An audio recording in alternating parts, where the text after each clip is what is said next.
What's up, guys? This is Crypto with James, talking to you today about the bullish news that we just keep seeing left, right, and center with some of the big boys within the space. So, I'm going to talk about all the bullish news with regards to a few of these projects. Before I do, as always, I update my spreadsheet. The first 26 coins I spoke about on the channel that I thought would smash it in this bull cycle. If you'd invested $100 into each one, I'm still holding the bag. You'd be in profit for $62,800. Adding your $2,600 investment, you're sitting on $65,400. Not bad. Phantom leads the way, 412x from when I did the Udemy course on it. Yeah, I've held all of these and closed positions on damn near all of them in profit. Not Grin. Grin was a flatliner. And I've reinvested that money into new cryptos. You want to see the cryptos I'm in, check out Copy My Crypto. It's where I share my live portfolio. I talk about a portfolio that I've built to maximize gains during this bull cycle, one that provides opportunities for some quick returns on investment, as well as the fact that the biggest holdings are just primed and ready to pump, and I've been doing so for consistently for the last couple of months. And the portfolio keeps outperforming the market week in and week out. So if you want to make those gains before the bear cycle, check the link in the description, because make no mistake about it, while the next few months of this bull cycle are going to be incredible, the gains are made from investments during the bear cycles. So the more money you've got to invest during a bear cycle, the better off you will do in the following bull cycle. I found Phantom during the bear cycle, 412 times in value. So 2.5K would have netted you $1 million. So build your wealth now, guys. Anyway, that's it. So right now, market's looking really strong. Ethereum's up like 8% in the last 24 hours. Bitcoin, 4.4%. Everything's sort of moving pretty well. So I'm going to talk about Polkadot. First of all, news came out yesterday, which obviously pushed the price up. We saw a rally of about 25%. Polkadot sets date for hotly anticipated parachain auctions. The first auction is slated to begin on November 11th. Much anticipated parachain auction process where slots are allocated for Polkadot should kick off next month. The first of the auctions is slated to begin on November 11th, according to the Polkadot Council. A proposal was submitted to the governance forum not that long ago. Stepping back, the parachain auction process is an important milestone for realizing the goals of Polkadot. We've already seen the Kusama ones occur. 15% of the overall Kusama that was in circulation is now out of circulation as a result of delegating them for for parachain slots. The same will occur inevitably with Polkadot. So if that begins next month, you're going to see a potentially 15%, if you presume the same numbers, 15% of Polkadot leave the circulating supply. That's about 150 million. So all of a sudden, there's less Polkadot knocking about, which means there's a supply shortage comparatively. Not really, because there's 850 million, but it does tend to force the price up.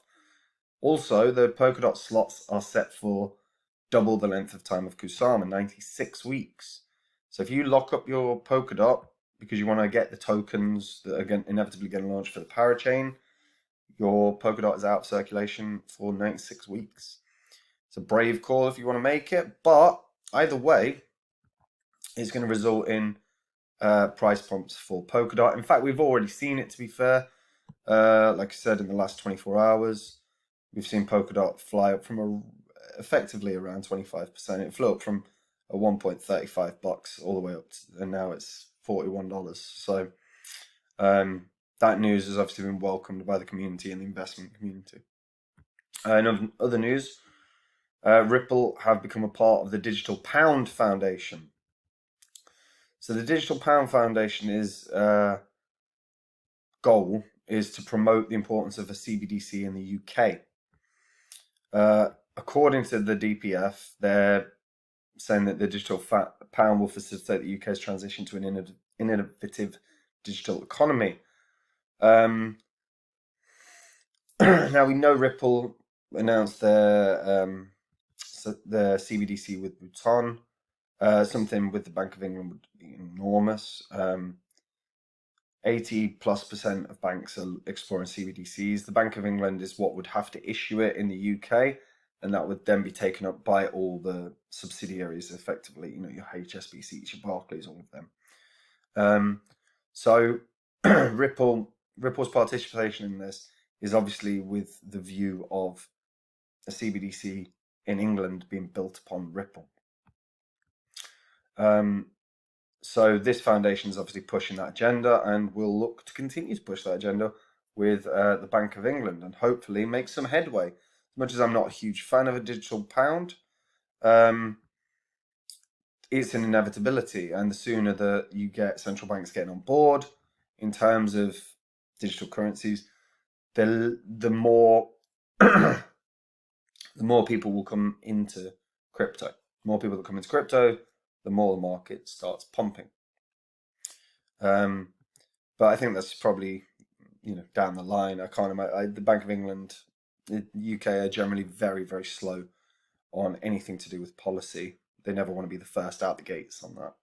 So I'm sure they'll allow a few other countries to push CBDCs first, see how it plays out. Other news: Ethereum crushing it. So Ethereum's latest progress towards proof of stake. So immediate impacts on users and overall network. Energy efficiency is a lot better now. Transition away from the economy of scale is occurring, obviously. So when the merge completes, economies of scale will almost always rise. Proof of stake allows users with arguably smaller initial investments to become validators. Validators obviously end up making a lot more money. So that's an inevitability. Ether emissions have fallen and will fall. Under proof of stake, it will obviously differ. The emission rate is expected to fall below the 2 Ether block reward currently issued under proof of work. Things that won't change: transaction cost and speed. The upgrades is trying to lay the groundwork for sharding, and is obviously a big key for scalability, but it's still not there yet. And also in terms of user experience, it's not going to change much. You're still going to use the same wallets you use. Now, maximum extractable value, you might not be familiar with this. So getting rid of miners does not get rid of maximum extractable value, and users of proof of stake are still subject to the whims of transaction ordering by those looking to extract from liquidation. So transaction ordering process will still take place exactly the same. There's nothing major about that. Overall, the network activity is obviously improving somewhat. ETH deposited is increasing, and number of validators has slightly increased. Ethereum is looking strong.